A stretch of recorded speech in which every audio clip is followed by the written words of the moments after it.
Hi, everybody. Welcome to another Game Changer. I'm really excited to share with you someone I really don't know at all. So the cool thing is, neither of us has any idea what the other is going to say or talk about. And his name is Craig Martin. He is the co-founder and co-creator of The Good Road, which is a really amazing PBS series that combines exploring the world, looking for all the good things going on, people who are doing good things for the rest of the world. And he and his buddy Earl Bridges created this, pitched it to PBS, and now they're on their second season. But we're going to get into all that. Before we do that, tech note, and I should put on a mask and pretend to be a tech person stepping in for a little advice towards you guys. The tech note is that you can come in and you can chat. So we're on Facebook. We're on Facebook for Balance Integration. We're on LinkedIn Live and YouTube Live. And you can definitely put stuff into the chat. It is a mystery which chat the live stream actually picks up. So if we do not answer you live on air, we both solemnly swear, Scout's honor, right? Okay, good. Solemnly circle back and to read any questions and to get back to you. So with that, I am just so thrilled to have you here, Craig. Thank you for taking time. Because you guys are in the middle of season 2, like filming, producing. We are. Yeah, we got back from Puerto Rico just a couple weeks ago, filming for season 2. So we're excited about it. Well, we're going to travel in a time machine first. So okay. We're going to take off, traveling backwards through time. And we are hanging out with young Craig Martin, let's say 5, 6 years old. What was young Craig Martin's favorite thing to do? You know, I grew up in Bangkok, Thailand. You put that in the promotional material. I was actually born in Bangkok. And at that age, I was probably eating a lot of Thai food. My parents, you know, we lived and worked. They lived and worked there. And I just was like one of those kids who couldn't get enough Thai food. So it's always funny as an adult, people are always asking me like, how in the hell can you eat those hot peppers? I'm like, conditioned, you know, I was conditioned that way. I started very young. You got calluses on the intestinal tract. Yeah, exactly. And I know it's hard for people to think a guy of my stature ate a lot, but I ate quite a bit of Thai food even then. Oh, tiny. Yeah, exactly. Okay, Greg, aside from eating, like truly, and yeah. And I've seen a lot of shots in which you and Earl are in amazing places on the planet, like eating and drinking. So I know that that's part of our lives. Yeah. Well, last I checked, everyone eats, everyone breathes, and everyone poops. Like no one gets at it. So I know that's still part of your life. Sure. But was there any activity or pastime or something you really look forward to doing? I think when I was younger, one of the things that I just absolutely loved was, and it's no mystery that this is kind of, you know, I became the person I am today, but I loved listening to all the stories. You know, you'd sit around, whether it was, you know, my parents' co-workers and missionaries, or my dad would come back with these just crazy stories. Back in the day, you know, he was traveling out into some places that were kind of at the time, you know, unknown or not unknown to us. And, you know, on the border with Burma and stuff like that. So there was all these cool stories, and I love listening to the stories. And, you know, that was also, I know this is going to shock you because of you know, how young I look, but this was during Vietnam War and all that. So you'd hear, you know, we would actually have some servicemen who would come over and talk about, you know, the war and things like that. So truthfully, I've always just loved sitting around, oftentimes with people much older than me, just listening. So that's kind of how I got my start with the storytelling. I learned from a lot of really good storytellers. You're the second person I've had to chat with on a Game Changer chat that's been the child of clergy. And the other one was Episcopalian. One thing that really struck me, I mean, I think a lot of times the stereotype is that if your parents are involved as clergy, that there's a lot of dogma and rigidity. And one thing I found with her was he actually found that it fed her ability to dream and to imagine and to vision, and she became an amazing historical novelist, right? And she talked about how she would run off into the woods and just imagine dragons and fairies, but part of it was the richness of the storytelling at home. Do you feel like access to story fed your ability to dream and to vision? Absolutely. And it's funny though, because you reference how people turn out coming up through those ranks. My parents weren't, now mind you, they were Southern Baptists, so that comes from a very strict kind of background. But actually, that my parents were kind of cool with how we kind of were developed and raised. But my sister, I referenced earlier with you, famous romance novelist, and she doesn't want to have anything to do with the faith. Some people just, I kind of cling to it. I will tell you that those early formation days of formation were certainly impacted by that religious component of our family, and so sometimes that meant like being negatively impacted in some ways. My brother and I always hated the fact that on Christmas Day we would be driven out to these villages to hang out and watch these films about the nativity and everything, and all we wanted to do was be back home playing with our toys. So it was always like one of those things, is like a mixed bag. But yeah, it definitely shaped kind of my excitement about the world and being part of the world. And I grew up with that sense of travel and storytelling. That was all part of my life. How many countries did you guys live in by virtue of what your parents were involved in? So a lot of people, like, Earl, of course, my co-host and co-founder, he was all over the place. We actually stayed primarily in Thailand. We were first in a town called Rayong, which is a very small town. And then we moved to Bangkok, and I'm basically a Bangkok kid. I grew up there and went to the International School of Bangkok. But we as a family traveled a lot for different reasons. And we always would, coming and going back to the United States. It wasn't like now, where you can take these direct flights. We joke that my parents actually went to Thailand on a ship. No joke. So travel was different back then. So we were forever like stopping, like, in Paris or, Hawaii or something. Even, it's crazy to think of missionaries doing that, but that's how you had to come and go, So been to a lot of countries. I was on a plane, I think at like 3 or 4 months old, because at the time we didn't have a certain kind of visa that allowed you to stay for more than like 6 months. So you had to fly across the border, fly back in to just get a new visa. So that was always part of it. So we talked a little bit about story, and obviously storytelling and visual storytelling has become a part of your life, right? You're involved in this. Can you just kind of walk us through the arc of from being this kid chowing down on Thai food? Still chowing down on Thai food. Oh, it's not a bad choice. And let me tell you, I live in Woodstock, and I would kill for some good Thai food up here. Yeah. But so here you are, this kid in Thailand, and having exposure to American soldiers, probably to a lot of storytelling, just of every type and stripe. Tell us what happened from then to, like, let's say your first couple of jobs. Like, I know you went to school for visual communications, but how did you make those choices?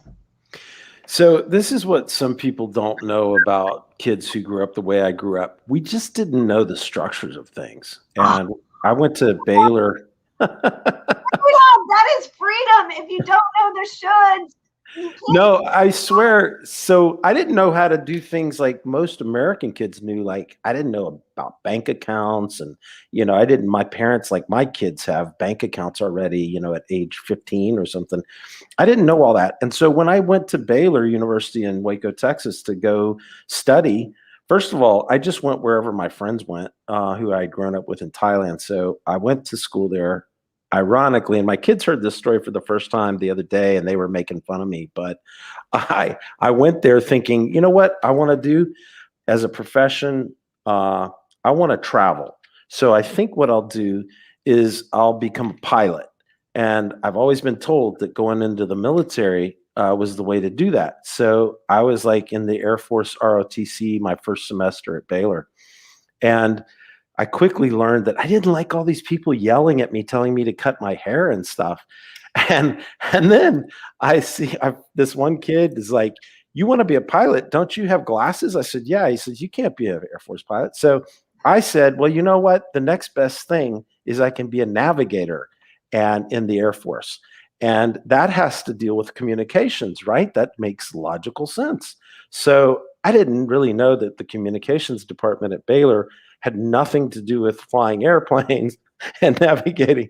So I wound up discovering that it was all these classes about film and TV. And I'm like, I actually, and the other detail is I suck at everything technical, math, all that stuff, everything that's required of a pilot or a navigator, I suck at. Yeah. So when I was first exposed to TV and film, I wasn't like that kid, like, that you always hear the stories of like Steven Spielberg when he was 9, he made this film or whatever. I was not that kid. I didn't even know you could actually make a living at it. I just thought that some people did that who were super wealthy and that was just something that somehow they were like, almost like a royal family, like you were just kind of born into it. So I'm like, really? So you're not from a super wealthy family? No, I'm like, I could get paid to create stuff, tell stories on film and TV. I'm like, this all the time because I work with people about, dreams and possibilities and living the life you want and kicking butt and being true to your heart. And people all the time see money or lack of connections or lack of an end. They see that as a limitation. Now, you had the blessing of not knowing the shoulds to begin with, but you've actually crafted a life out of this. Well, and I'll never forget in grad school at Baylor, I had a professor who said, "Now, if you're going to get into television, you will just know you'll never make any money," which is, by the way, kind of true. But she said that, and you know what? I'm the eternal optimist. Most people that would have broken their spirit. I'm like, that was even a challenge. I've got to figure out a way to do it because I love it so much. So yeah. You did find yourself loving it. I did, and it was one of those things that it was completely unexpected to me because as you were talking about dreams and, the possibilities of things at that point in my, young age, I didn't even know that was a possibility. And when the freedom of finding that out came up and I realized that it was a possibility, I'll never forget, I actually started my career in public television before I went to work for this big nonprofit. But I'll never forget the time my dad came to visit me when they were back in the States at the TV station I was working at in Texas. And he said, he watched something I had done and he goes, "Wow, son, that almost looks professional." And I remember at that point in life thinking, well, Dad, I do kind of consider this a profession. So I get paid for it.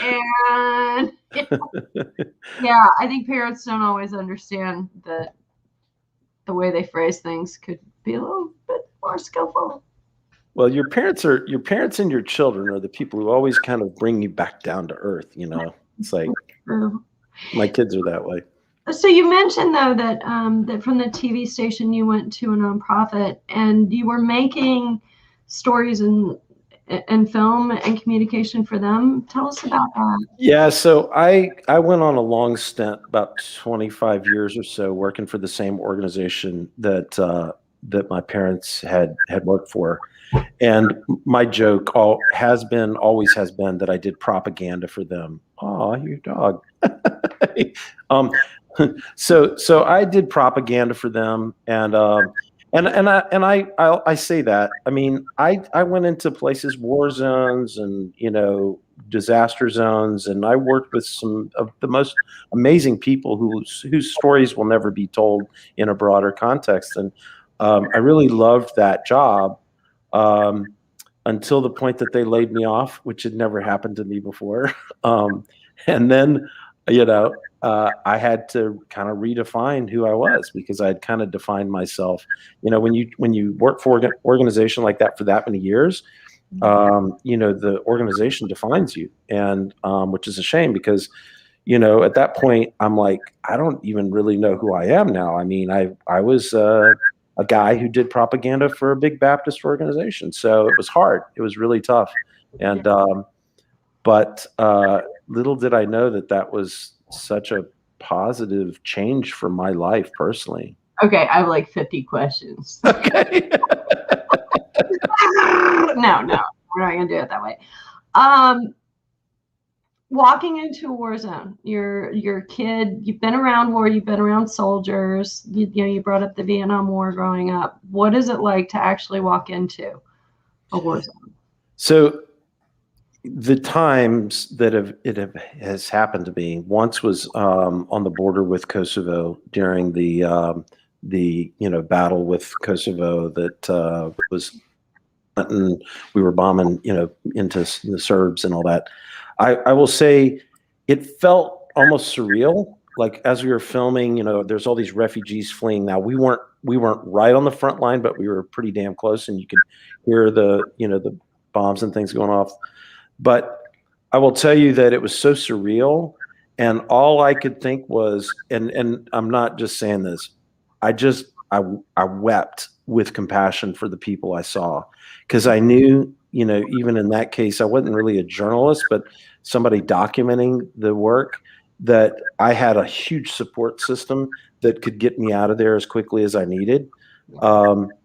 But just being there and recognizing that those people can't escape it. They might be able to get across the border, but then what? They're going to go to a refugee camp, which can be, by the way, be almost as dangerous as being in the country you're in. Yeah. So, I mean, people don't realize that, but people have nowhere to go once they're out. And for me, it was just so humbling to be around people who, were in that situation. I heard some of the worst stories a human being could ever hear. Just very dramatic, horrible stories of what people had done to other people. And that really shaped a lot about why I do what I do now with the Good Road, because the people who help people like that are my heroes. It's not the rock stars and the athletes and the celebrities. It's people who are on the front lines helping people. And to me, that's one of the things that I really pulled away from being in those kinds of situations, for sure. And it takes a special grit.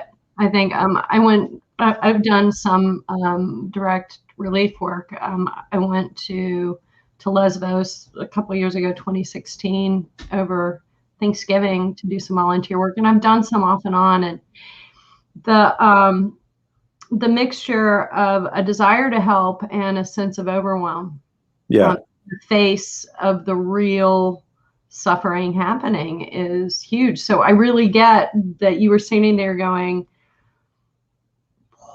I can get out of here at any minute, because I had that too. Yeah, it's almost a guilty feeling. Yeah. I'll tell you that, Tevis, there were very few moments of actual fear. I did have one time when I turned the camera on myself and I was like, honey, talking to my wife, if you see this, then I'm not there with you. It went poorly. But it wasn't, and my wife says I am just whatever, I'm super naive. I guess it's just the way I grew up. I always just felt like nothing could happen to me personally. And I know that sounds ridiculous, but I I just am naive enough to think that I can, I'll be the guy that gets cancer, and on my deathbed, I'll be like, I never thought I could get cancer. Oh my God, I hope I don't get cancer now. Oh my God. Okay, so that's one question. Getting laid off, and you talked a lot about identity for 25 years. Right. You have identity, and I have done a lot of writing and thinking about one of the primary aspects of our relationship with work is not just a financial or a social, that we have an organizing principle socially of how we associate, but this question of identity, right? Yeah. That a lot of times people, even people who leave a corporation voluntarily to start their own thing or something, for years will say, well, I used to work for, and they'll name drop whatever huge company they left, because it's such an identifier. Right. So add to that, so you lose the identity piece, and then you also lose your financial bearings, right? It's horrible. And you've never been laid off before, which is never fired, never laid off. Like, didn't know what to expect. That's like grieving a death. So you're doing a lot of grieving, and you were the breadwinner for your family? No, my wife was working, and that was it still works. She's a professional. She's a scientist, actually. She's much smarter than me. But yeah, in the moment that it actually happened, I remember, because I was leading like a group of other creative professionals, and I texted my wife and said, I think I'm about to get laid off. And like within 2 or 3 minutes, I said, I just got laid off. Oh. And nobody, my family was great, but people didn't really know how to respond. Because, that's, how do you respond to somebody that just got laid off? I mean, hope you find another job. I mean, that just sounds ridiculous. Yeah, you'll be fine. You're smart. You're talented. Everybody tells you all that. And, quite frankly, Earl, who, was really came to my, to my rescue in a lot of ways. And, I'll try not to get emotional about that part, but it's true. And within days, when he saw it, and mind you, we hadn't seen each other since high school. We hadn't seen each other in the 80s, and now we're in, the 2016 or something, 2015. And Earl basically said, hey, dude, saw you got laid off. I have this company I started called Good Done Great. I want to go do some storytelling around the world.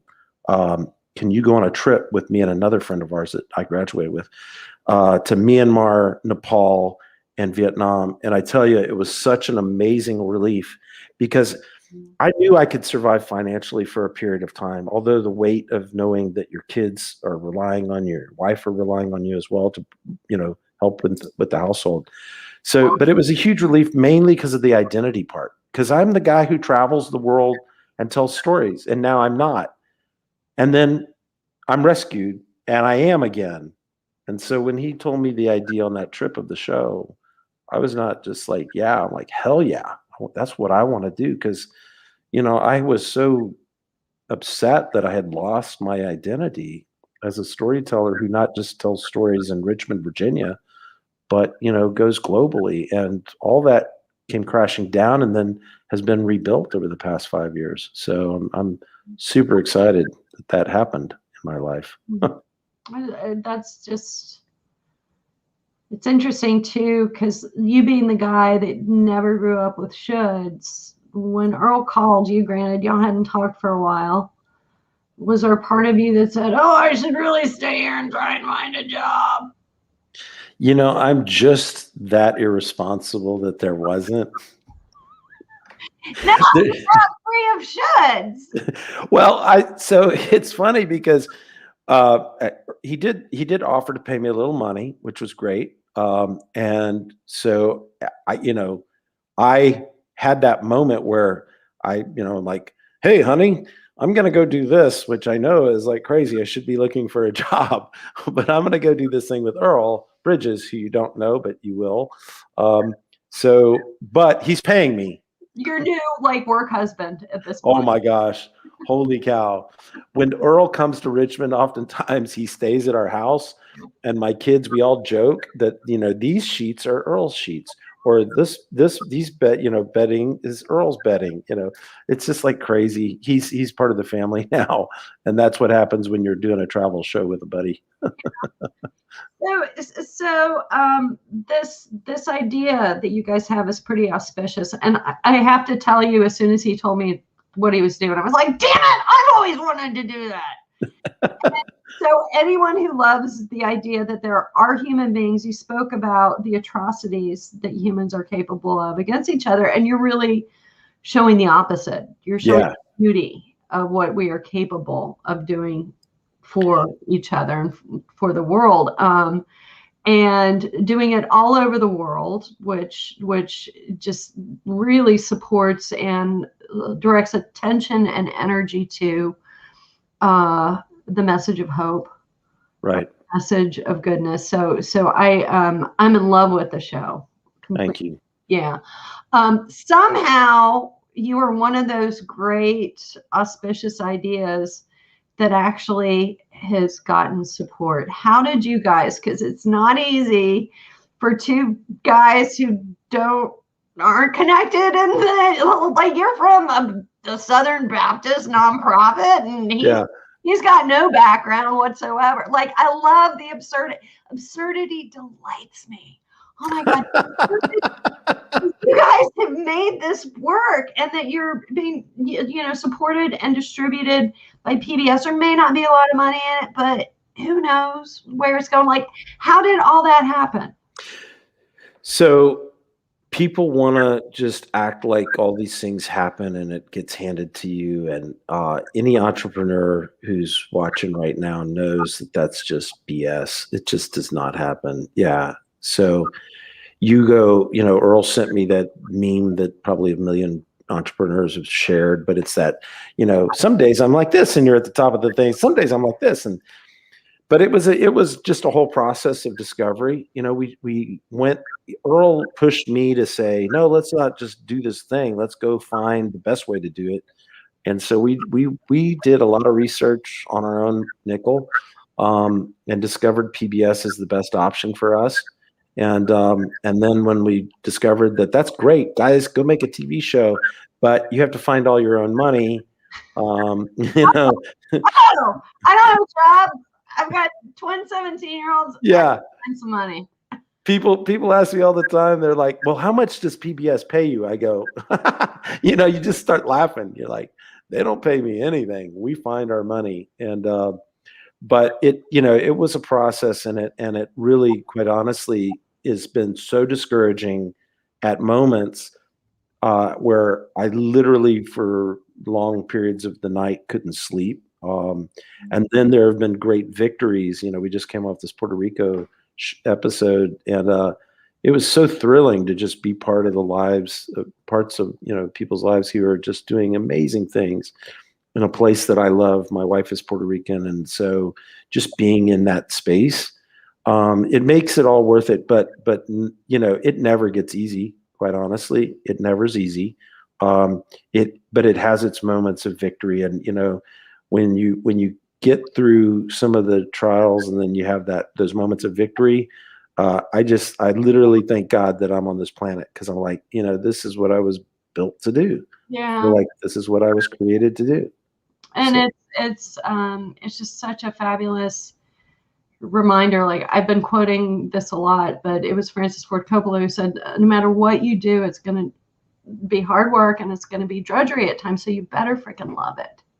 Yeah. And I'm paraphrasing, obviously. I don't know him to say frickin'. Frankie. I think the better storytellers, by the way, yeah, in my opinion, are people who've struggled. And I think it's hard to be a good storyteller if you haven't struggled some, because with struggle comes empathy. Like, you care about other people.